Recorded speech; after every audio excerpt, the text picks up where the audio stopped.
Right, ஓகேவா? Okay. அப்போ யாரும் பேசுகிறீங்க? அனைத்து ஊடக நண்பர்களுக்கும் பத்திரிகை நண்பர்களுக்கும் மாலை வணக்கம். இன்றைய தினம்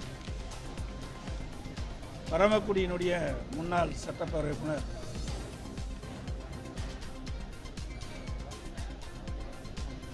டாக்டர் முத்தையா அவருடைய இல்ல திருமணத்திற்காக வந்து திருமணத்தை நடத்தி வைத்துவிட்டு வந்துள்ளேன். அனைத்து இந்திய அண்ணா திராவிட முன்னேற்ற கழகத்தினுடைய கொடிக்கம்ப புதிதாக நிறுவியுள்ள கொடிக்கம்பத்தை கொடியேற்றி இனிப்புகள் வழங்கி வந்திருக்கின்றேன். தமிழகத்தில் சட்ட ஒழுங்கு சரியாக இருக்குது முதல்வர் பார்த்துட்டாரு. ஆனால் அதே சமயத்தில் தொடர்ந்து இந்த அரசியல் கொலைகள் ஒரு பக்கம் நடந்துகிட்டே தான் இருக்கு. நான் ஏற்கனவே ஊடகத்தின் வாயிலாக, பத்திரிகையின் வாயிலாக, அறிக்கையின் வாயிலாக என் சட்டமன்றத்திலும் சட்ட ஒழுங்கு சீர்கெட்டு விட்டது என்று புள்ளி உரத்தோடு நான் பேசியிருக்கிறேன். விடியா திமுக ஆட்சி பொறுப்பேற்ற பிறகு தமிழகம் முழுவதும் கொலை, கொள்ளை, திருட்டு, வழிப்பிரிவு, பாலியல் வன்கொடுமை தொடர்ந்து நடந்த வண்ணம் இருக்கின்றன. இன்னும் சொல்லப்போனால் அண்மை காலமாக பல்வேறு அரசியல் கட்சியினுடைய தலைவர்கள் மர்மமான முறையிலே கொலை செய்யப்பட்டிருக்கின்றார்கள். திருநெல்வேலி மாவட்டத்தில் அங்கே இருக்கின்ற காங்கிரஸ் மாவட்ட தலைவர் திரு ஜெயக்குமார் அவர்கள் மர்மமான முறையிலே இறந்திருக்கின்றார். விடியா திமுக அரசு விசாரணை மேற்கொள்ளப்பட்டுவதாக தெரிவிக்கின்றார்கள். இன்னும் இந்த விசாரணையில் என்ன, யார் குற்றவாளி என்று கண்டுபிடிக்க முடியவில்லை. அதற்கு பிறகு ஒரு 4 நாட்கள் முன்பு சேலம் மாநகரத்தில் முன்னாள் மண்டல குழு தலைவர், கொண்டலாம்பட்டி கழக பகுதி கழக செயலாளர் திரு சண்முகம் அவர்களை இரவில் அவர் வீட்டுக்கு சென்று கொண்டிருந்த பொழுது திமுக கட்சியை சேர்ந்த நிர்வாகிகள் கூலிப்படையை வைத்து கொடூரமான முறையிலே வீட்டுக்கு அருகிலே அவரை கொலை செய்யப்பட்டார். 2 நாளைக்கு முந்தைய, நேற்றைக்கு முன்தினம் இரவு தமிழ்நாடு மாநில பகுஜன் சமாஜ் கட்சியினுடைய தலைவர் ஆம்ஸ்டாங் அவர்களை படுகொலை செய்யப்பட்டிருக்கிறார். அதுவும் முதலமைச்சர் கொளத்தூர் தொகுதியிலேயே இந்த சம்பவம் நடைபெற்று வருவதாக செய்தி வெளியாகியிருக்கின்றன. அவருடைய தொகுதியிலேயே, மாநகர பகுதியிலேயே ஒரு தேசிய கட்சியில் மாநில தலைவராக இருக்கிற ஆம்ஸ்டாங் அவர்களை படுகொலை செய்யப்பட்டிருக்கிறது சொன்னால் சட்ட ஒழுங்கு தமிழகத்திலே சந்தி சிரிக்கின்ற சூழ்நிலை தான் பார்க்கிறோம். மிக மிக மோசமான சட்ட ஒழுங்கு சீர்கெட்டு இன்றைக்கு சட்ட ஒழுங்கு படுபாதாளத்தில் சென்று விட்டது. மக்களுக்கு பாதுகாப்பு இல்லை, அரசியல் தலைவர்களுக்கு பாதுகாப்பு இல்லாத ஒரு சூழ்நிலை தமிழகத்திலே நிலவிக் கொண்டிருக்கின்றது. ஊடகத்தின் வாயிலாக, பத்திரிகையின் வாயிலாக நாட்டு மக்களுக்கு அத்தனை பேருக்குமே இன்றைக்கு தெரிந்து, இந்த விடியா திமுக முதலமைச்சர் எப்பொழுதெல்லாம் ஒரு சம்பவம் நடைபெறுகிறதோ அப்பொழுதெல்லாம் வீரவசனம் பேசுவார். அதோடு முடிஞ்சிடும். இன்றைக்கு காவல்துறையை கண்டு யாரும் அச்சப்படுகின்ற ஒரு சூழ்நிலையே இல்லை. சர்வசாதாரணமாக கொலை நடக்குது. கசாப்பு கடைக்காரன் ஆட்டை வெட்டுற மாதிரி மனித உயிர்களை ரவுடிகள் இன்றைக்கு வெட்டி சாய்க்கின்ற காட்சி திராவிட மாடல் ஆட்சியிடம் பார்க்கணும். திமுக மாற்று அதிமுக தான் விக்கிரவாண்டி இடைத்தேர்தலில் அதிமுக போட்டிட்டு இது திமுக மாற்று அதிமுக தான் விக்கிரவாண்டி இடைத்தேர்தலில் போட்டிருக்கிறதாண்டி பலவாத சக்திக்கு உயிர் பெறும். எங்களை பொறுத்த வரைக்கும் எங்களுடைய கட்சியுடைய நிலைப்பாடு, எங்களுடைய தலைமை எடுக்கின்ற முடிவு.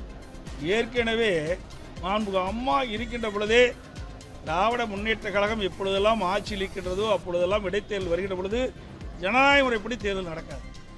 அதனால தான் மாண்புமிகு அம்மா இருக்கின்ற பொழுது 5 சட்டமன்ற இடைத்தேர்தல்களை புறக்கணித்தோம். அதுக்கு பிறகு கருணாநிதி என்ன செஞ்சார்? புதுக்கோட்டையில் புறக்கணிச்சாரா இல்லையா? ஆர்கே நகரில் புறக்கணிச்சாரா இல்லையா? இன்னும் சொல்லப்போனால் நான் ஊடகத்தின் வாயிலாக செய்தியின் வாயிலாக ஏற்கனவே நான் தெரிவித்திருக்கிறேன். விடியா திமுக ஆட்சி பொறுப்பேற்ற பிறகு ஈரோடு கிழக்கு சட்டமன்ற இடைத்தேர்தல் வந்த பொழுது வாக்காளர்களை எப்படி அங்கே பட்டியலை ஆட்டை அடைப்பதை போல அடைத்து வைத்து கொடுமைப்படுத்தினார் என்று நாடே அறியும். கிட்டத்தட்ட 30க்கும் மேற்பட்ட இடத்துல வாக்காளர் பெருமக்களை காலையிலே அழைத்து சென்று அங்கே பட்டியலை அடைத்து விடுவார்கள். எந்த ஒரு கட்சியை சேர்ந்தவர்களும் வாக்காளரை சந்திக்க முடியாது. அந்த வாக்காளர்களுக்கு காலை உணவு, மதிய உணவு, மாலை செல்லுகின்ற பொழுது வீட்டில் இருக்கிற அனைவருக்கும் சேர்ந்து கேரி பேக்கில் போட்டு உணவு கொடுத்துட்டு கையில் பணத்தை கொடுத்துடுவாங்க. ஜனநாயக படுகொலை அரங்கேறியது. நான் ஊடகத்தில் சொன்னேன், பத்திரிகைன்னு சொன்னேன். அப்போ நீங்கள் யாருமே பயந்துட்டு போடல. ஒரு சில தொலைக்காட்சியெல்லாம் காமிச்சிங்க. அப்படிப்பட்ட ஒரு ஜனநாயக முறைப்படி தேர்தல் நடக்காது. பணமழை பொழிவார்கள். ஆளுங்கட்சியாக இருக்கிற காரணத்தால் மக்கள் எல்லாம் இங்கே இருக்கின்ற அமைச்சர்கள்லாம் அங்கங்கே முகாமிட்டு ஏரியாக்களை பிரித்து பணமழை பொழிவாங்க, பரிசு பொருளை கொடுப்பாங்க.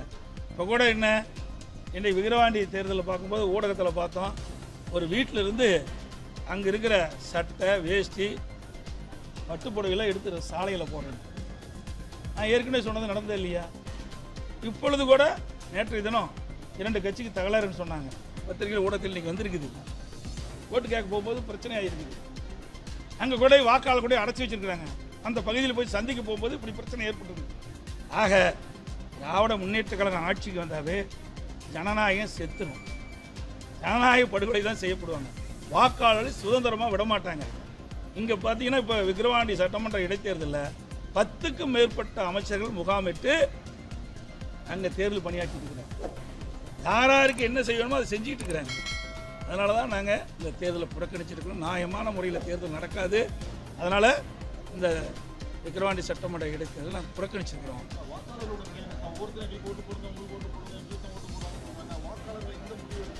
அது நாங்கள் தான் புறக்கணிச்சிட்டோமே. புறக்கணிப்புனாவே உங்களுக்கு தெரியாதா? நீங்கள் ஊடகத்துக்கு பத்திரிக்கை தெரியாதில்ல. புறக்கணிப்புனாவே என்ன? நாங்கள் அதிலிருந்து விலகிட்டு இருக்கோம் தேர்தல். ஓட்டு போட மாட்டாங்களா?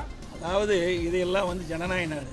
ஓட்டு போடக்கூடாதுன்னு சொல்வதும் தவறு, யாரை கட்டாயப்படுத்தவும் தவறு. இன்றைக்கு தேர்தல் ஆணையத்தின்படி தேர்தல் சுதந்திரமாக நடக்க வேண்டும். யாரையும் கட்டாயப்படுத்த முடியாது. ஓபிஎஸ் அவர்கள் அதிமுக மீண்டும் இணையதுக்கான முயற்சிகள் மேற்கொண்டு வருகிறார். அதை பற்றி உங்களோட நிலைப்பாடு? அதாவது ஓபிஎஸ் அவர் நினைக்கலாம், ஆனால் எங்கள் தலைமை அதுக்கு உடன்படாது. ஏன்னு சொன்னால் ஏற்கனவே பொதுக்குழு உறுப்பினர்களால் தீர்மானம் கொண்டு வரப்பட்டு ஏகமானதாக தீர்மானத்தை பொதுக்குழுவில் நிறைவேற்றப்பட்டு அவருடைய பொறுப்பு அடிப்படை அதிமுக அடிப்படை உறுப்பினர் நீக்கப்பட்டு விட்டார். அவரோடு 3 பேர் நீக்கப்பட்டிருக்கிறார்.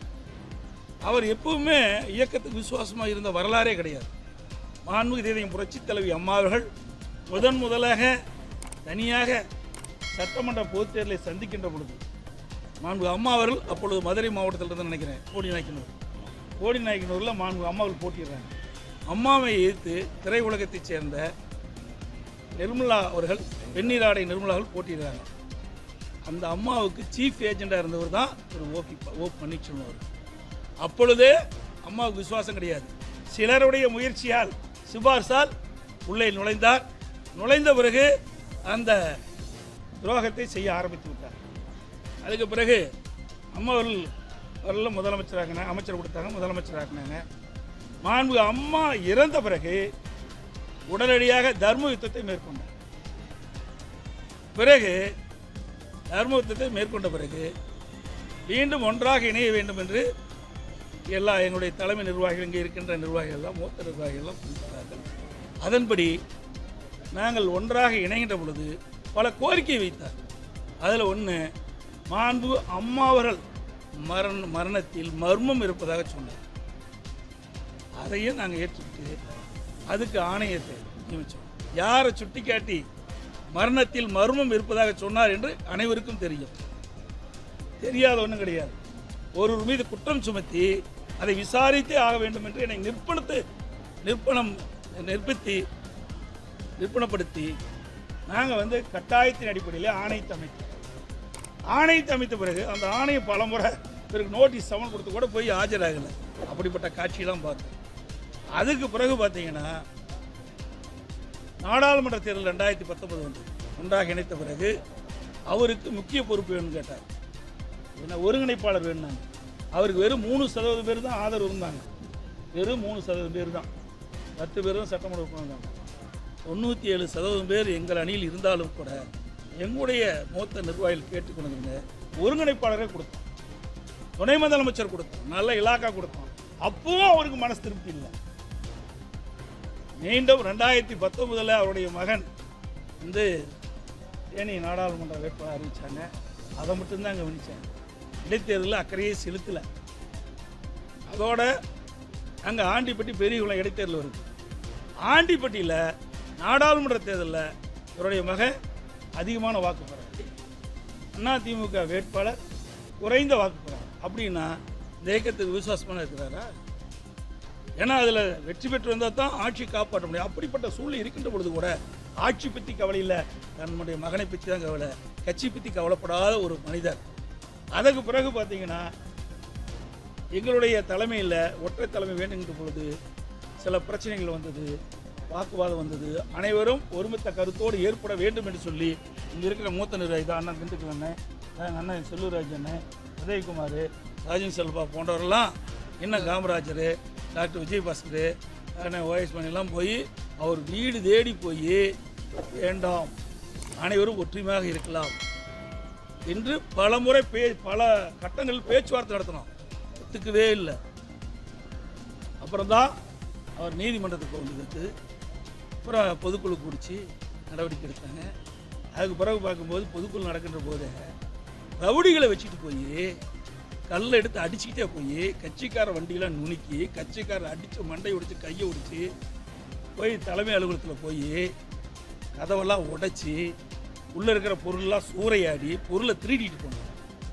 திருட்டு வழக்கெல்லாம் பதிவு செய்யப்பட்டது. வழக்கெல்லாம் பதிவு செஞ்சு நடந்துக்கிட்டு இருக்குது. பல பேர் எங்களுடைய தொண்டர்கள்லாம் இவரை ஒருங்கிணைப்பாளரை ஆகிற கொடுமைக்காக பல பேர் மருத்துவமனை சிகிச்சை பெற்றாங்க. பல பேர் இவர் புகார் செஞ்சு பல பேர் வந்து அவரை அடிச்சிட்டான்னு சொல்லி பல பேர் மேலே புகார் செஞ்சு 15 நாள் ஜெயிலிருந்து அப்புறம் தான் ஜாமீன் எடுக்கப்பட்டார். ஆக இப்படிப்பட்டவர் ஒரு சுயநலவாதி. கட்சிக்கு எந்த விதத்திலும் உதவி செய்ய மாட்டார். கட்சிக்காக விசுவாசம் இருந்த வரலாறே கிடையாது. அதுக்கு பிறகு வழக்கு போய் போட்டார். கட்டளையை முடக்க வேணும்னு போய் தேர்தல் ஆணையத்தில் கொடுத்தார். எந்த விதத்தில் நாய். அப்புறம் நீதிமன்றம், அதுக்கு பிறகு தேர்தல் ஆணையம் எல்லாம் எங்கள் தரப்பில் தான் நியாயம் இருக்குதுன்னு சொல்லி தீர்ப்பு வழங்கப்பட்டது. அதன் அடிப்படையில் நாடாளுமன்ற தேர்தல் நடந்தது. நாடாளுமன்ற தேர்தலாவது அவர் வந்து இந்த கட்சிக்கு இணக்கமாக இருப்பார், விசுவாசமாக இருப்பார்னு பார்த்தா ராமநாதபுரத்தில் நாடாளுமன்றத்தில் எங்களுடைய வேட்பாளர் எதிர்த்து கட்டளை எதிர்த்து போட்டிடுறார். அங்கே அவருடைய வாக்குகள் எல்லாம் பணத்தால் பெறப்பட்டது. அவருக்காக எந்த ஓட்டும் போடல. கட்டளை எதிர்த்து நிற்கிறார். இவர் எப்படி கட்சிக்கு விசுவாசமாக இருப்பார்? எப்படி கட்சிக்காரன் அரவணைப்பார்? சிந்தித்து பாருங்க. ஆக இவர்கள் எப்பொழுதுமே அதிமுகவுக்கு விசுவாசமாக இருந்த வரலாறே கிடையாது. அவர் சுயநலம் படைத்தவர். அதனால் அதிமுகவில் அவர்களை இணைக்கின்ற பேச்சுக்கோ 1% கூட இடமில்லை. மன்னிப்பு கடிதம் யார் வேணாலும் கொடுக்கலாம். இத்தனையும் செஞ்சு போட்டு மன்னிப்பு கடிதம் கொடுப்பேன்ல. ஒரு சாதாரண தொண்டை ஒரு தப்பு பண்ணால் அடிப்படை உப்பு நினைக்கிறோம். இவ்வளவு பெரிய தப்பு பண்ணவருக்கு எப்படி போய் தண்டனையை வந்து என்ன பண்ண முடியும்? இது நானும் அவரை எடுத்த முடியல, பொதுக்குழு எடுத்த முடியும். அதை புரிஞ்சுங்க. இது யாரும் நீக்கல. வரல பொதுக்குழு உறுப்பினர்களால் இவரை அடிப்படை உறுப்பினர் நீக்கப்பட்டது. அண்ணாமலா வந்து ஈரோடு தேர்தல் போது ஓபிஎஸ் நீங்க நிக்க வேணாம்னு சொல்லி நீங்க கேட்டாரா? அவர் என்ன வேணாலும் பேசுவார். சந்தர்ப்ப சூழ்நிலை பச்சோந்தி மாதிரி அப்பப்போ கலர் மாறுவார். இன்னொன்று சொல்கிறேன், ஒரு பத்திரிகையில் பார்த்துருப்பேன். நேற்று தினமே என் சகோதரர் உதயகுமார் பேட்டி கொடுத்துட்டாரு. இருந்தாலும் ஒரு வார்த்தை துரோகின்னு சொல்லியிருக்கிறார். நல்லா சிந்திச்சு பாருங்கள். நான் துரோகி இல்லை. துரோகியினுடைய மொத்த உருவமே திரு அண்ணாமலை தான். ஏன்னா அவர் வந்து நான் பிரைம் மினிஸ்டர் பக்கத்தில் வந்து துரோகம் அடிச்சுட்டு சொன்னார். பிரைம் மினிஸ்டர் பக்கத்தில் வந்து உண்மைதான். ஆனால் அதுக்கு பிறகு நடந்தது என்ன? வேறு அண்ணாவுடைய பிறந்தநாள் விழா வருது. எங்களுடைய கட்சியுடைய பேர் அனைத்து இந்திய அண்ணா திராவிட முன்னேற்ற கழகம். எங்களுடைய கட்சியில் பேர் அண்ணாவை தான் குறிச்சிருக்கிறோம். பொன்மனச்சம்பல் புரட்சித் தலைவர் எம்ஜிஆர் அவர்கள் இந்த இயக்கத்தை உருவாக்கின்ற பொழுது பேர் அண்ணாவுடைய கொள்கைகளை அவர் விட்டு சென்ற பணிகளை தொடர வேண்டும் என்ற ஒரு நல்ல எண்ணத்தின் அடிப்படையில் தான் இந்த அதிமுகவை தோற்றுவித்தார். அப்படிப்பட்ட எங்களுடைய தலைவர்களை அவதூறாக கீழ்த்தரமாக விமர்சித்தால் நாங்கள் எப்படி பொறுத்துக் கொள்வோம்? பக்கத்தில் கோரத்துக்கே உனக்கு இவ்வளவு துடிக்குதே, எங்களை எல்லாம் ஆளாக்கி உங்கள் முன் நிறுத்திய எங்கள் தலைவர்களை பற்றி பேசினா எங்களுக்கு எப்படி உள்ள குமரல் வரும்? நாங்களும் உணர்ச்சி உள்ள மனிதர்கள் தான், யாருக்கு அடிமை கிடையாது. சிந்தித்து பார்க்கணும். இவர் கட்சி தலைவருக்கே பொருத்தமில்லாதவர். நாங்கள்லாம் 50 ஆண்டு காலம் இந்த கட்சியில் உழைச்சி தான் இந்த பதவிக்கு வந்திருக்கிறோம். அவராட்டம் அப்பாயின்மெண்ட் பதவி கிடையாது. நான் ஆரம்பத்தில் கிளை செயலாளர் இருந்து அதில் பாடுபட்டு அதுக்கு பிறகு ஒன்றிய பொறுப்பு, மாவட்ட பொறுப்பு, மாநில பொறுப்பு, எம்எல்ஏ, எம்பி, அமைச்சர், அப்புறம் தான் முதலமைச்சர். அதே மாதிரி தலைமை கழக நிர்வாகிகளாக ஒலிபரப்பு செயலாளர், அமைப்பு செயலாளர், தலைமை நிலை செயலாளர், அப்புறம் தான் பொதுச் செயலாளர். படிப்படியாக ஒவ்வொரு மட்டத்திலும் கட்சியினுடைய கட்டுப்பாடு தலைமைக்கு கீழ் எப்படி செயல்படும் என்று நன்கு உணர்ந்து அனுபவ ரீதியாக நான் வந்து இந்த பதவியில் இருக்கிறேன். அனுபவமே இல்லாத ஒரு மனிதன். ஏன்னா நாளைக்கு மாற்றினாலும் மாற்றுவாங்க, நாளைக்கு மாற்றினாலும் மாற்றுவாங்க. அதிமுக அப்படி இல்லை. எலெக்டட் நான் பொதுச் செயலாளர், தேர்ந்தெடுக்கப்பட்ட பொதுச் செயலாளர். அதனால் என்னை பற்றி விமர்சனம் செய்ய அவசியம் இல்லை. கண்ணாடியில் பாருன்னா, நீ போய் கண்ணாடியில் பாரு, உன்னுடைய நிலை நீ பார்த்து தெரிஞ்சுக்க. ஒரு அரசியல் தலைவர் எப்படி பேச வேண்டும் என்று கற்றுக்கொள்ள வேண்டும். இதை எப்படி நீங்க ஏற்றுக்கொள்ள முடியும்? சொல்லுங்க பார்க்கலாம். சார், இதுதான் அதிமுக பாஜக விட்டு வெளியே வர காரணமா இருக்கு அப்படின்லாம் கிடையாது. இன்னும் பல பிரச்சனைகள் இருக்குது. 1 2 இல்லை, ஒன்று தான் சொல்றேன். ஒருவேளை அண்ணாமலை நீக்கிட்டா நீங்க மறுபடியும் அப்படியெல்லாம் கிடையாது. அதெல்லாம் தெளிவாக சொல்லிட்டேன். அனைத்து இந்திய அண்ணா திராவிட முன்னேற்ற கழகம் தலைமையில் சில முடிவுகள் இருக்கின்றது. எல்லாவற்றையும் நாங்கள் வெளியே சொல்ல முடியாது. சட்டங்கள் தான் ஏற்கனவே மத்திய அரசு கொண்டு வந்த 3 குற்றவியல் சட்டமும் நடைமுறைக்கு ஒத்து வராது என்று வழக்கில் தெரிவிக்கின்றார்கள். எங்களுடைய கழக வழக்கறிஞர் பிரிவைச் சேர்ந்தவர்கள் சென்னை தலைநகரத்திலே போராட்டம் நடத்தியிருக்கின்றோம். அதை பற்றி நான் அறிக்கை வெளியிட்டிருக்கிறேன்.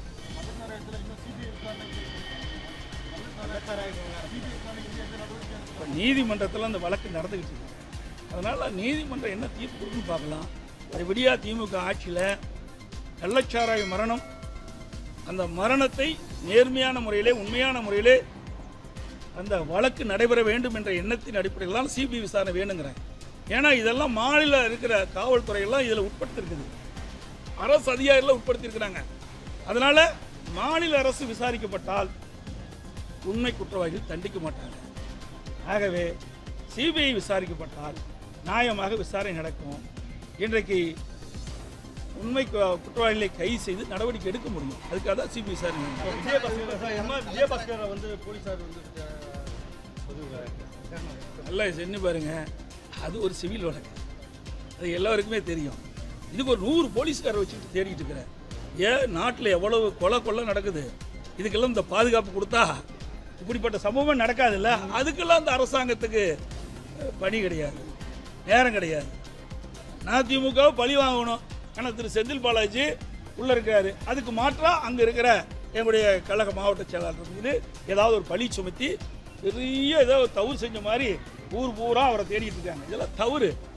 இது காலத்தின் சக்கரம் சுழலும். இதே நிதி அவர்களுக்கு, இதே கதி அவர்களுக்கு வரும். கலாச்சார விவாதத்தில் வந்து மதுவிலக்கு கொண்டு வரதுக்கான எந்த சட்டமும் பிறப்பிக்காம குறைந்த விலையில் மதுபானங்களை கொண்டு வரதுக்கான இது அமல்படுத்திருக்காங்க. அக்டோபர் மாதத்துல வந்து 90 மதுபானங்களை வந்து கொண்டு வரதுக்கான முயற்சிகள் ஏற்படுத்துது. அதை பற்றி அது நீ அவர்கிட்ட முழு விளக்கம் கேட்டால் தான் அவருக்கு தெரியும். சாராயத்தை பற்றி அவருக்கு தான் கேட்க வேணும். தரவாக இருக்கீங்க அவங்க தான். கள்ளச்சாராயத்தில் இறந்தவர்களுக்கு நீதி கிடைக்க வேண்டும் நாங்கள் போராடிட்டு இருக்கிறோம். இனி இப்படிப்பட்ட நிகழ்வுகள் நடைபெறக்கூடாது என்பது தான் எங்களுடைய நிலைமை. ஆகவே படிப்படியாக மதுவிலக்கை குறைக்கும், மதுவிலக்கு கொண்டு படிப்படியாக மதுவிலக்கை அமுல்படுத்த வேண்டும் என்பது எங்களுடைய நிலைப்பாடு. ஒரே நேரத்தில் செய்வது இயலாத காரியம். இருந்தாலும் இன்றைக்கு குடிப்பவருடைய எண்ணிக்கை குறைத்து அவர்களுக்கு ஆக்கப்பூர்வமான வழிமுறைகளை கண்டறிந்து அவர்களுக்கு தேவையான உதவிகளை செஞ்சு அந்த மது குடிக்கிற பழக்கத்திலிருந்து விடுபடுவதற்கு உண்டான முயற்சி இந்த அரசு எடுக்கும்.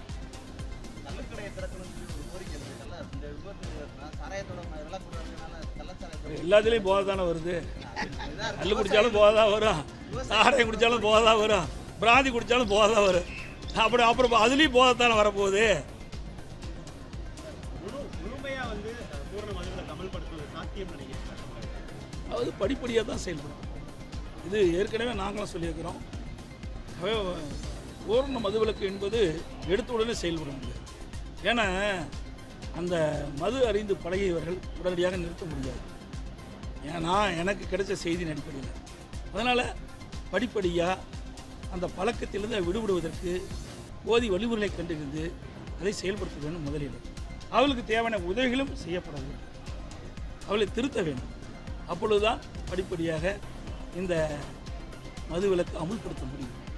அனைவருக்கும் நன்றி.